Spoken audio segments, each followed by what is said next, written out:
La région Bretagne vous présente Objectif Emploi et Formation.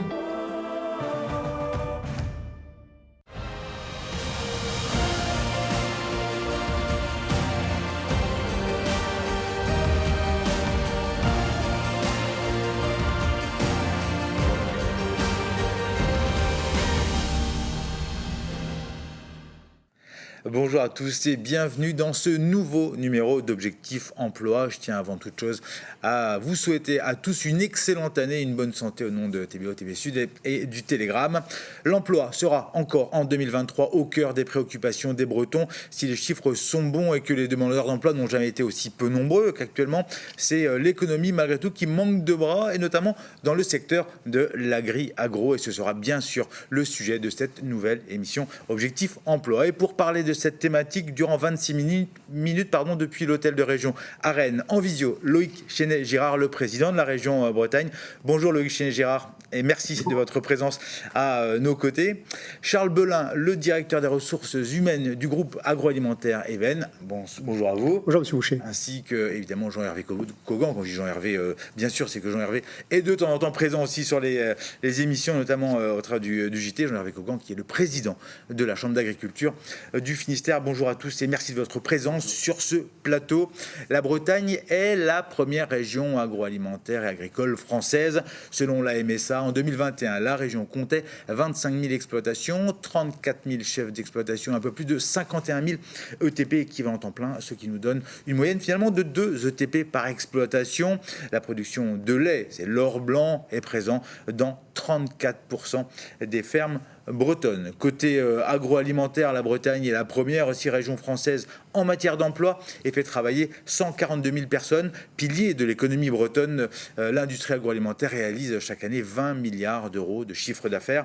Mais finalement, tout n'est pas rose. Le secteur peine à recruter, on le disait tout à l'heure, des difficultés liées notamment à une mauvaise image qui lui colle encore à la peau, longtemps destinée à produire en volume. L'agri-agro-breton a pris depuis déjà plusieurs décennies le virage de la montée en gamme. L'enjeu sera celui de l'attractivité d'un secteur qui manque de bras. On reviendra évidemment là-dessus.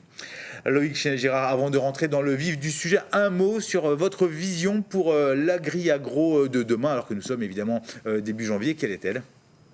Écoutez, c'est un secteur d'avenir. C'est un secteur d'avenir car aujourd'hui nous avons un Breton sur 10 ou un ou une Bretonne sur 10 qui travaille pour nourrir les autres, pour participer à cet enjeu considérable de la souveraineté alimentaire. C'est considérable, ce sont des emplois effectivement dans nos fermes, vous l'avez dit, dans nos ateliers de transformation, dans tout ce qui permet encore une fois de faire en sorte que tout le reste de la population travaille dans d'autres secteurs, ce qui n'était pas le cas il y a 100 ans, il y a 150 ans, il y a 200 ans. C'est un enjeu considérable pour l'avenir, on doit continuer à former les hommes et les femmes pour répondre à leurs aspirations de métiers qui sont très diverses, très diverses, à l'extérieur comme à l'intérieur, dans beaucoup de domaines, des métiers de plus en plus techniques, de plus en plus numériques, des métiers qui doivent intégrer tous les enjeux de la sécurité alimentaire, bien entendu, jusqu'aux enjeux du développement durable. Et nous avons des transformations permanentes du secteur de l'alimentation. Mais encore une fois, c'est un des piliers de l'économie bretonne. On en est très fiers. C'est un métier d'avenir. Et je le dis à notre jeunesse, un métier d'avenir car on continuera d'avoir besoin de manger. Et il y a très peu d'endroits sur Terre, très peu d'endroits en Europe où on peut nourrir une partie importante de la population par les animaux et les végétaux qui peuvent être élevés ou cultivés sur les terres. Alors, en l'espace de 1 minute 30, vous venez de faire la synthèse de l'émission. On va évidemment développer tous ces points. Jean-Hervé Cogan, on le disait, tout n'est pas rose. Entre 2011 et 2021, le nombre d'exploitations est passé de 30 à 25 000 en Bretagne, une baisse de 19%. Quels sont aujourd'hui les leviers pour enrayer cette chute, mais cette baisse qui est peut-être aussi normale et naturelle ? La baisse, elle est normale et naturelle puisque chaque exploitation est toujours à la recherche de la compétitivité et donc souvent une certaine augmentation de production par unité de travail. Et on voit bien en production laitière le changement qu'il y a eu cette dernière décennie. Mais ce qui est le plus inquiétant aujourd'hui, c'est l'âge des chefs d'exploitation puisqu'on est tous sans savoir que 50% vont prendre leur retraite dans les 5-10 ans qui viennent et donc du coup un fort besoin de renouvellement. Mais des jeunes qui aspirent à un métier souvent différemment. Et comment est-ce qu'on explique quand même malgré tout ce désamour, y en a-t-il un vis-à-vis du monde agricole ? Alors, je ne sais pas si on peut dire un désamour, parce qu'aujourd'hui, les lycées agricoles, les centres de formation n'ont jamais été aussi conséquents au niveau effectif. Donc, non, on peut espérer justement un retour et un intérêt du métier. Et je pense que c'est peut-être la première fois qu'on vit cette bascule. Le mot souveraineté alimentaire, c'est un mot vieux comme l'histoire du monde.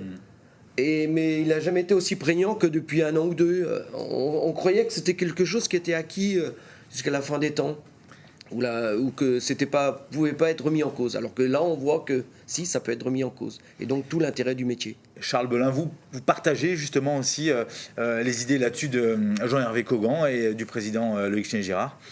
Oui, je pense qu'il y a quelque chose de noble à nourrir ses concitoyens.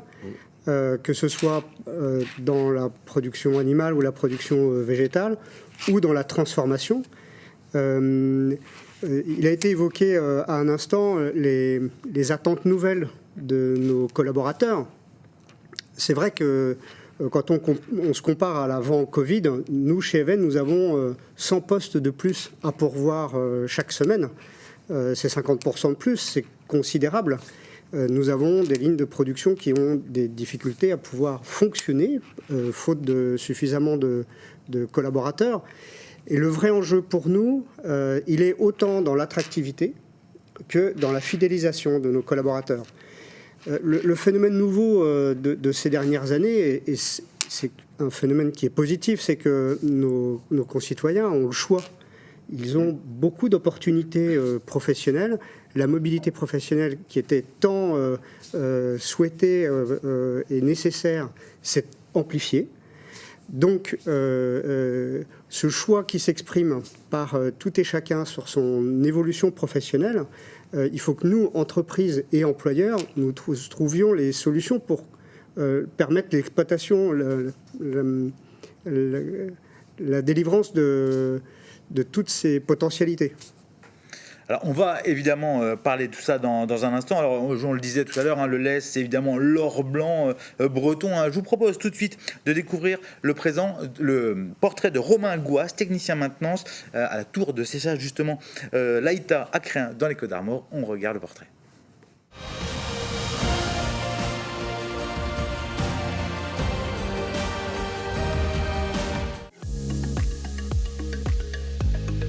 Bonjour, je m'appelle Romain, j'ai 22 ans. Je travaille à la laiterie nouvelle de l'Arguenon à Créin, dans les Côtes-d'Armor, et je suis technicien de maintenance. Alors, je suis arrivé à la laiterie en 2019 avec des stages pendant mon BTS en maintenance industrielle. Pour l'accueil en tant que stagiaire, j'étais très bien accueilli. Je trouvais ça très formateur. Après ces stages, j'ai demandé s'il était possible de faire une alternance pour un bachelor, donc un bac+3. Où j'ai été accepté parce qu'ils étaient assez contents de moi pendant mes stages. Pendant mon année d'alternance, j'ai pu devenir plus autonome, acquérir plus de connaissances grâce au travail au quotidien avec deux techniciens de mon service. Puis au bout de cette année, j'ai été embauché en contrat CDI. Donc maintenant, ça fait 1 an que je suis très satisfait. Bien, mes tâches au quotidien, c'est de l'entretien de machines, donc soit de l'entretien préventif qu'on appelle la maintenance préventive, ou alors des fois du dépannage, mais c'est ce qu'on essaye d'éviter au quotidien. On essaye de résoudre les problèmes avant qu'ils arrivent. Ce qui est intéressant dans ce métier, c'est que c'est pas du tout répétitif et on travaille sur des processus de plus en plus complexes et aussi variés. Ce qui m'intéresse, ce que j'aime, c'est beaucoup le partage de connaissances et aussi le partage au quotidien avec les opérateurs qu'on peut avoir, donc qui gèrent le process. On a un but commun, c'est que le process fonctionne au mieux, donc c'est pour ça qu'on partage au maximum nos connaissances.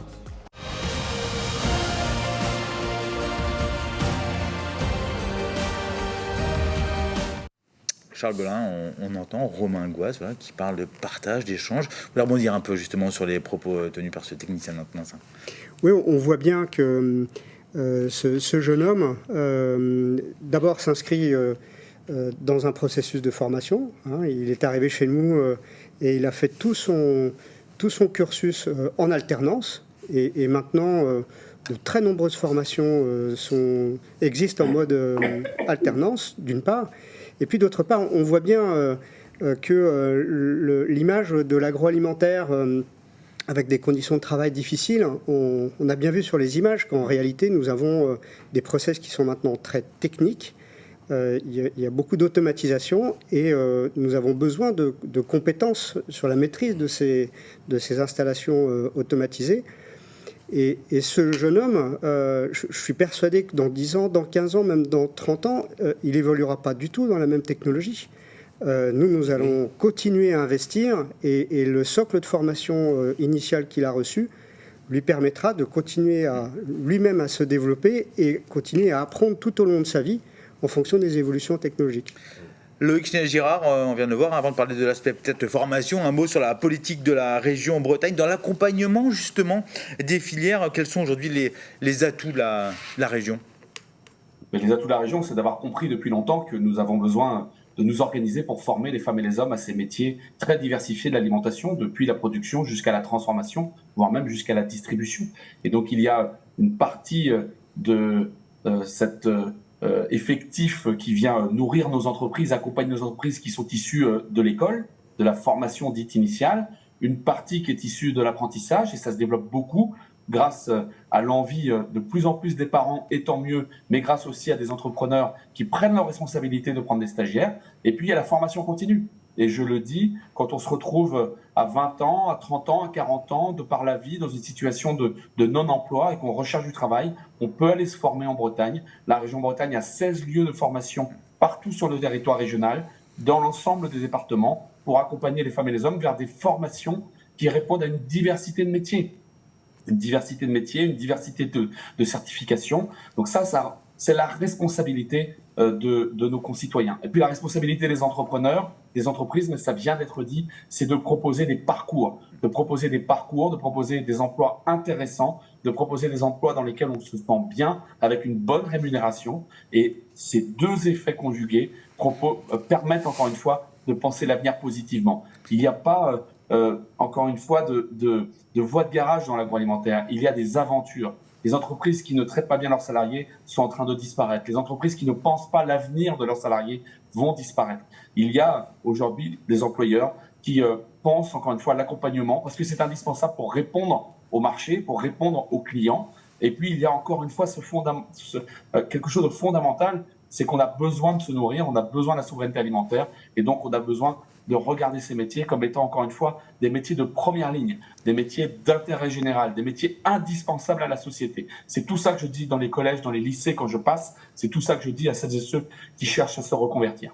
Et quand on parle souvent justement d'attraction, d'attractivité, on sent que l'image change aussi. Aujourd'hui, 30% des nouvelles installations se font par des néo-ruraux, voilà, des gens qui découvrent et qui viennent, Jean-Hervé Cogan, découvrir justement ce milieu agricole. Tout à fait. Un tiers des installés aujourd'hui ne sont pas issus du milieu agricole. Et quelle chance on a d'avoir ce tiers-là, parce qu'autrement, ce serait catastrophique. Et demain, on en aura peut-être 50%, et pourquoi pas. Et je pense que ça amène une vision, un regard, et aussi une aventure dans ce métier, parce que c'est aussi un engagement, mais au-delà d'un engagement, c'est une aventure. On ne fait pas le métier aujourd'hui tout à fait comme hier, et encore moins comme demain. Et les nouvelles technologies, les évolutions, les aspirations du métier, elles sont différentes. Et je pense que la Bretagne n'a jamais eu une agriculture aussi diversifiée qu'elle l'a aujourd'hui, et elle est riche de cette diversification. Oui, il n'y a plus un modèle breton, agricole breton, comme on disait à une époque, mais il y a bien plusieurs modèles, et là c'est une ouverture aussi sur le monde. Tout à fait, et qui enrichit globalement, et qui amène de l'interaction et du questionnement. Je veux dire, et qui fait tomber quelques préjugés qu'on pouvait avoir. Alors, on l'a senti, hein, surtout depuis aussi cette période de Covid. On a parlé tout à l'heure de souveraineté, notamment alimentaire. À la région, hein, Loïc Schnell-Girard, vous avez engagé en faveur du bien manger pour tous et pour toutes au travers d'une plateforme lancée justement en 2020. Son nom, produitslocaux.bzh. A-t-elle trouvé aujourd'hui son public et le circuit court est-il une alternative, je dirais, justement à la commercialisation traditionnelle ? Oui, nous avons effectivement une volonté de nos concitoyens d'acheter local. Mais acheter local, c'est soit acheter local au producteur qui produit en circuit court, soit acheter local dans les circuits longs de proximité. Nous avons un grand nombre d'entreprises qui transforment en Bretagne, qui, pour une partie d'entre eux, vendent sur Paris ou vendent sur les marchés, voire à l'Europe ou à l'international. Et ces produits sont reconnus par les Bretonnes et les Bretons. Donc tout ce qui permet à nos concitoyens en Bretagne d'acheter, encore une fois, proche avec de l'agriculture de proximité ou proche avec des circuits longs de proximité. C'est ce qui permet de renforcer nos emplois et de renforcer là aussi l'attractivité de nos métiers. Et je le redis, depuis la conche, la pêche, l'agriculture, jusqu'à la transformation et la distribution, c'est tout cet ensemble-là qui permet de répondre à cette exigence de souveraineté alimentaire et qui nous permet de travailler sur le temps long sur une alimentation durable et de qualité. Cette alimentation durable et de qualité, c'est la clé. C'est la clé, c'est ce qu'attendent nos concitoyens. Quand on est jeune parent, c'est ce qu'on veut pour nos enfants. Quand on est adulte et qu'on veut vivre longtemps en bonne santé, c'est ce qu'on veut. Et il y a des enjeux, bien entendu, d'accès à ces produits et d'argent, on le voit bien en ce moment. Mais c'est ça le chemin de la Bretagne, la qualité, la performance sociale et environnementale. Et je vous le redis, on a une place extraordinaire de par notre situation géographique, notre accès à la mer, nos terres agricoles et notre histoire. On a une place extraordinaire en Europe et nous avons à ne pas gâcher nos chances et continuer à travailler pour faire en sorte, encore une fois, de relever les défis qui sont face à nous. Jean-Hervé Cogan. Je voulais rebondir sur ce que disait Loïc, parce que c'est vrai que quoi de mieux qu'une région qui impulse le fait du manger local, mais du manger local du producteur ou de l'unité de transformation, ça redonne du crédit, de la noblesse à ce qu'on produit, quoi. Et on avait trop banalisé, ou surtout marqué dans les esprits qu'on était à produire un minerai qui était exporté, qui était basique, qui n'avait pas de valeur ajoutée. Alors que non, là on lui redonne tout son sens et sa signification. Et du coup l'intérêt pour le métier. Parce que les enfants apprennent à manger des produits autour de chez eux, d'agriculteurs qu'ils ne connaissent pas forcément, d'entreprises qu'ils ne connaissent pas forcément, mais ça leur donne cet intérêt et du coup cette dynamique de s'y intéresser. Et ce qui redonnera de l'attractivité pour le métier, que ce soit de la production ou de la transformation. Alors on parle de souveraineté alimentaire, de réindustrialisation au cœur de l'agri-agro. Finalement, c'est produire local, c'est ce que fait et ce qu'en font aujourd'hui toutes les coopératives agricoles, notamment celles d'Even et les agriculteurs qui travaillent. C'est travailler en local, mais être ouvert aussi sur le monde, Charles Belin. Oui, bien sûr. Even vend... par l'intermédiaire de l'EITA, dans 110 pays dans le monde. Donc nous sommes ouverts au monde, mais nous sommes d'abord des commerçants. Nos produits sont transformés en Bretagne et Pays de Loire. Ils sont produits ici, sur nos territoires, et nos salariés sont pour la plupart en France. Ce sont des emplois qui ne sont pas délocalisés ou délocalisables. Alors chez Marie Morin, comme dans toutes les entreprises du secteur agroalimentaire, l'hygiène et la sécurité sont des postes névralgiques. Je vous propose de découvrir tout de suite le portrait de Simane Bagad, responsable qualité chez Marie Morin. On regarde.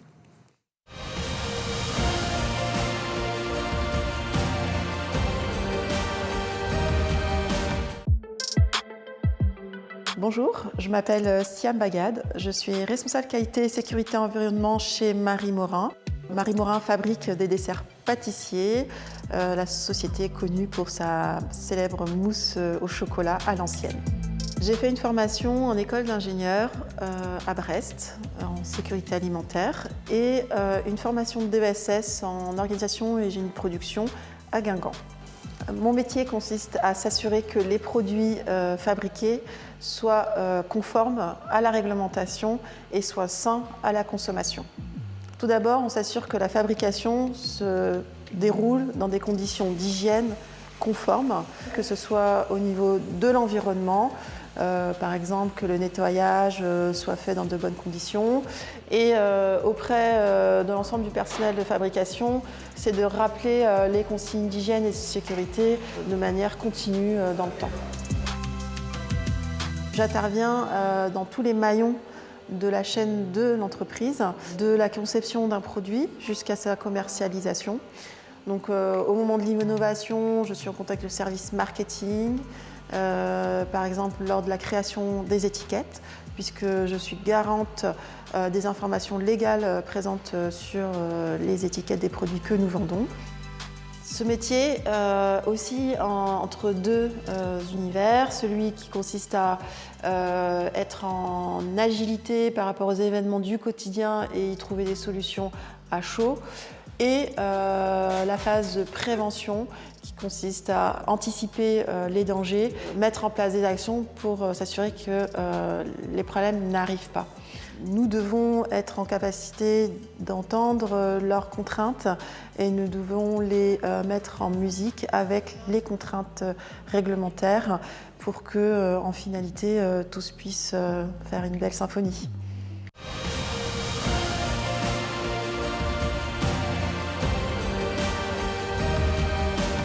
Alors, au niveau ingénieur, de plus en plus pointu et technique, le secteur agroalimentaire recherche aussi de la matière grise. La R&D est là. Et moi, je me souviens de Christian Couillot, ancien PDG d'Even, évidemment, parler de cracking, d'explosion de molécules, notamment à l'occasion de la construction de la tour de séchage de Créin. Charles Belin, l'émergence de ces nouveaux métiers participe-t-elle à participer justement à l'attractivité de nouveaux profils ? Ah oui, bien entendu. L'innovation, c'est le moteur de toutes les filières industrielles et l'agroalimentaire en fait partie. Alors innover, ça ne veut pas dire inventer tout et n'importe quoi. Ça veut dire créer les produits attendus par nos consommateurs demain. Mais c'est aussi l'innovation, tous les process qui permettent d'améliorer en permanence la performance de nos installations. Et tous nos collaborateurs sont impliqués dans les améliorations continues, ne serait-ce que parce que ça nous permet de consommer moins d'énergie pour produire. Loïc Girard, le père Jacques Elias et le cheval d'orgueil, c'est terminé, on le voit aujourd'hui. La Bretagne rayonne au niveau international, justement, par la qualité de ses produits, mais aussi de ses formations qui sont menées par la région Bretagne. Oui, nous avons effectivement cette chance d'avoir une longue histoire. Une longue histoire qui s'appuie notamment sur les coopératives et je suis ravi que Even soit ici autour de la table et nous avons à écrire l'histoire de demain. Et l'histoire de demain, elle s'appuie sur deux piliers, sur la préservation de notre environnement, si on veut rester une terre de production durablement, une terre qui est capable de cultiver, une terre qui est capable d'élever, une terre qui est capable de pêcher, il faut que notre espace naturel soit préservé, qu'on garde nos terres agricoles et qu'on préserve encore une fois l'environnement. Et le deuxième pilier, c'est les femmes et les hommes. Les femmes et les hommes, il faut continuer à former, continuer à accompagner ces diversité de métiers qui doivent accueillir des diversités de formations. Et donc, nous avons à continuer à former, à expliquer, à faire de la visite à la ferme dès l'école primaire, à faire de la visite dans les ateliers de transformation. Je sais que dans certaines entreprises du groupe Even ou dans d'autres entreprises d'agroalimentaire en Bretagne, on accueille des groupes. C'est très important pour démystifier, pour montrer encore une fois ces métiers qui permettent de participer au bien manger pour tous, à la souveraineté alimentaire et accompagner l'avenir. Quand je dis que je veux installer 1000 agriculteurs par an, c'est pas par hasard, c'est parce que c'est la condition pour faire en sorte que demain, on soit capable d'être encore leader en Europe du bien manger pour tous. Quand je dis que je veux préserver la pêche bretonne, la capacité de pêche bretonne avec l'énorme effort que l'on a fait, que les pêcheurs ont fait sur la préservation de la ressource, c'est pas par hasard, c'est parce que dans 20 ans, dans 30 ans, on doit rester leader dans le bien manger pour tous. C'est encore une fois une vocation de la Bretagne et c'est une chance extraordinaire pour notre territoire. Et un mot aussi sur les attentes aussi des salariés et les entreprises ont su répondre aussi à leurs attentes, notamment sur les questions sociales et sociétales en s'adaptant à l'ère du temps, on va dire aujourd'hui, aux attentes. Charles Belin. Oui, aujourd'hui, notre management doit intégrer les différents rythmes de vie de nos collaborateurs dans l'organisation du travail. C'est indispensable. Il y a une diversité des attentes de nos collaborateurs. Et nous savons que nos organisations industrielles restent des organisations figées et lourdes.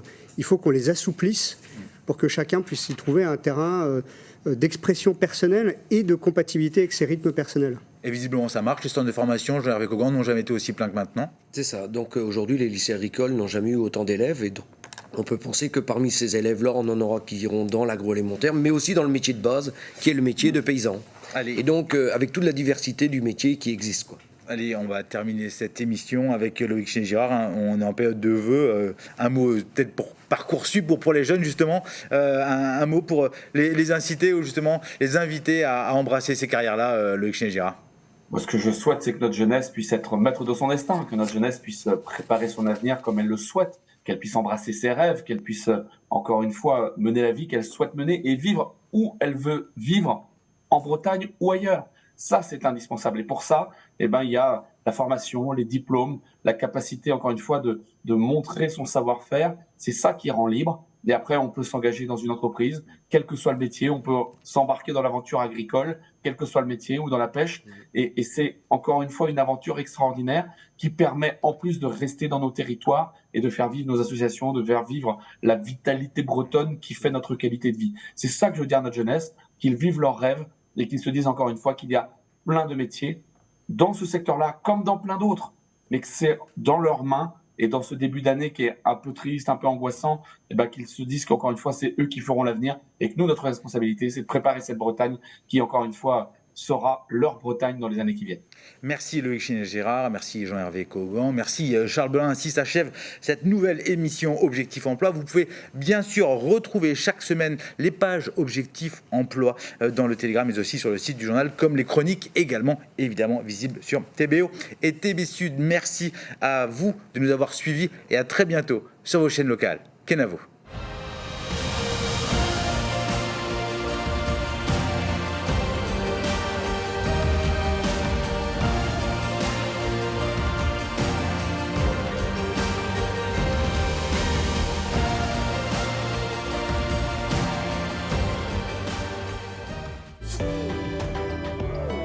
La région Bretagne vous a présenté Objectif Emploi et Formation.